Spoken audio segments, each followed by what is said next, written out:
I zdravo svima i dobrodošli u moj novi video na kanalu. Danas pravimo jedan slatki recept, u pitanju su krofne iz rerne. Za ovaj recept potrebno nam je 200 ml mlakog mlijeka, kocka kvasca, jedno jaje, 30 ml ulja, 2 kašike šećera, prstohvat soli i brašno oko 400 do 500 grama. Od navedenih sastojaka zamesimo mekše testo i ostavimo ga na toplom da naraste nekih pola sata.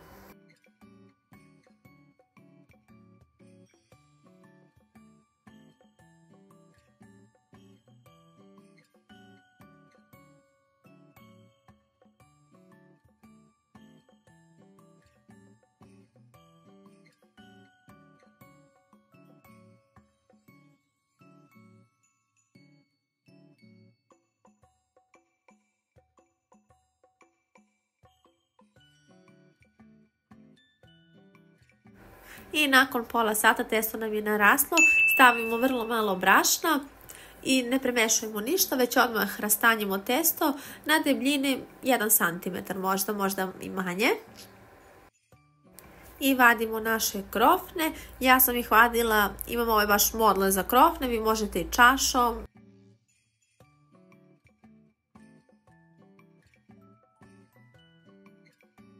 Ovi delovi što su ostali opet ih premesimo, stavimo da narastu, rastanjimo opet i od njih također vadimo krofne. I sad sa ovakvu krofnicu dodatno rastanjimo rukom i na sredinu stavimo, ja sam u ovom slučaju koristila džem i krem, samo po sredini i zatvorimo je sa svih strana i dodatno oblikujemo našu krofnicu i stavimo je u pleh obložen pek papirom. I tako dok ne utrošimo sve krofnice. Nakon toga samo ih premažemo umućenim jajetom sa 2 kašike mlijeka i odmah idu da se peku na 250 stepeni maksimalno do 20 minuta.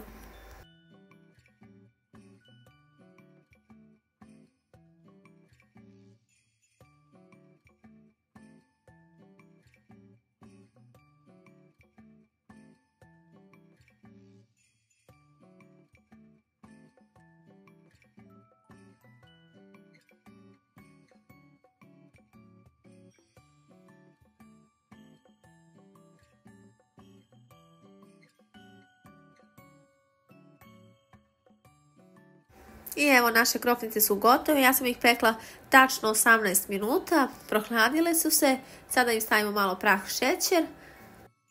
Ovaj recept je prelep za krofne iz rerne, toliko su mekane, šupljikave, vazdušaste, uopšte nisu testane. Obavezno isprobajte po mom receptu, pišite mi u komentarima kako vam se sviđa, lajkujte video, ne zaboravite da se pretplatite na moj kanal, a mi se uskoro vidimo sa novim i još lepšim videom. Ćao!